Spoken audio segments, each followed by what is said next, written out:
This is the Senior Safety Advice Podcast, your daily moment of calm, guidance, and encouragement as we navigate aging, caregiving, and living well together.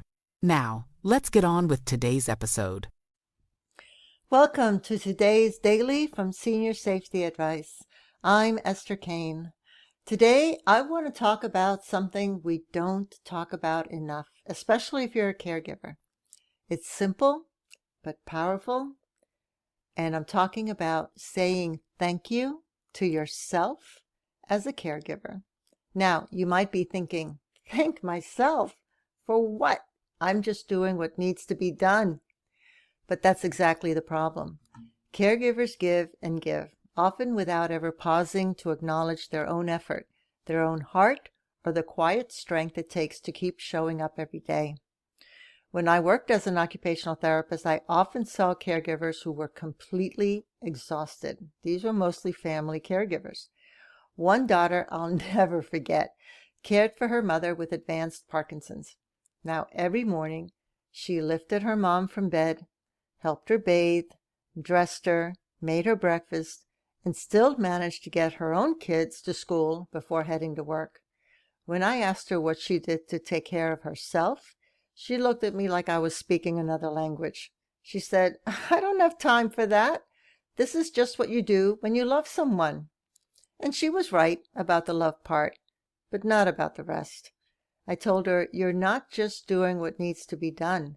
You're doing something sacred, and sacred work deserves gratitude, especially from yourself." She cried, then she laughed and said, "I've never thanked myself before." That moment stuck with me because I realized how rarely any of us, but especially caregivers, are told that they're doing enough, or tell themselves that they're doing enough. So let's be honest. Caregiving can feel like a never-ending list of responsibilities, appointments, medications, meals, laundry, emotions. There's not always a finish line or a gold star waiting at the end of the day. That's why self-gratitude is so important. It's how you remind your heart that what you do matters. Psychologists say that expressing gratitude, especially toward ourselves, can lower stress, improve sleep, and even boost our own immune system. When we acknowledge our own effort, our brain releases dopamine and serotonin, the same chemicals that help us feel joy and motivation. So when you say thank you to yourself, you're not being selfish, you're being wise. You're refueling your emotional energy so you can keep caring from a place of love, not depletion.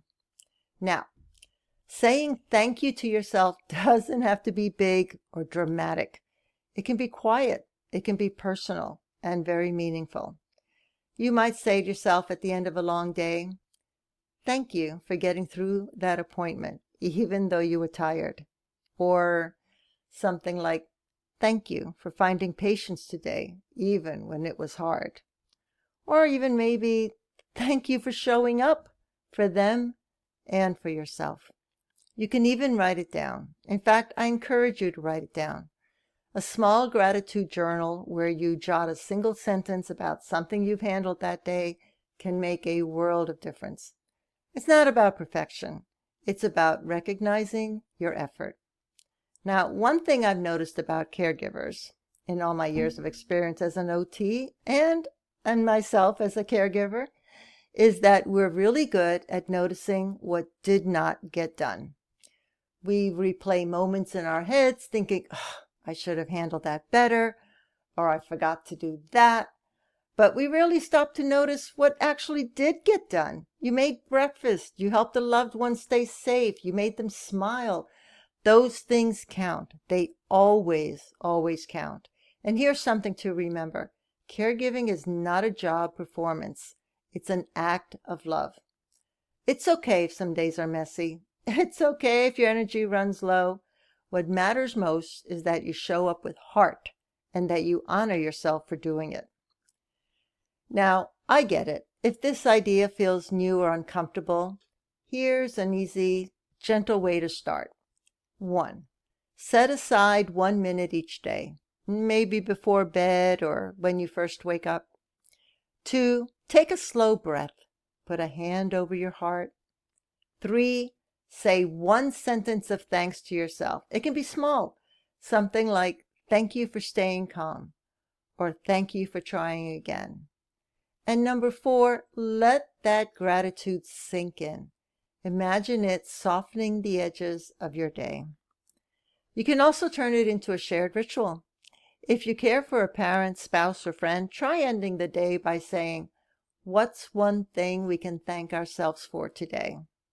It turns a stressful day into a meaningful one, and it reminds both of you that progress doesn't have to be perfect to be valuable. It's all about progress, not perfection. When we speak to ourselves with kindness, we change how we experience caregiving. Instead of seeing ourselves as exhausted or behind or, victimized by this role, we begin to see the quiet heroism in the everyday tasks. Think about how you'd speak to a friend who was doing what you do. You'd tell them they're strong. You'd thank them. You'd remind them they're doing something beautiful. Now offer that same compassion to yourself. That's what self-gratitude is. It's compassion turned inward. That should be the title of a good book. And it's one of the healthiest things a caregiver can practice. You might be listening and thinking, but I don't deserve thanks. I get frustrated. I lose patience. Please, please, hear me on this. You're human. Every caregiver gets overwhelmed. How can you not? Every caregiver feels guilty sometimes. How can you not? But gratitude, again, isn't about perfection. It's about presence. You're here. You're doing your best. You're learning as you go. That's worth thanking yourself for. When you forgive yourself and offer kindness instead of criticism to yourself, you start to heal the emotional fatigue that caregiving can bring. It doesn't erase the hard days, but it helps you carry them with a lighter heart. All right, I want to thank you for joining me today on Senior Safety Advice Podcast. If this episode touched your heart, share it with another caregiver who might need a reminder of their worth. You'll find more compassionate resources and caregiver guides at seniorsafetyadvice.com. And remember to come back tomorrow for another daily dose of calm, clarity, and encouragement. Until then, take care of yourself and the ones you love.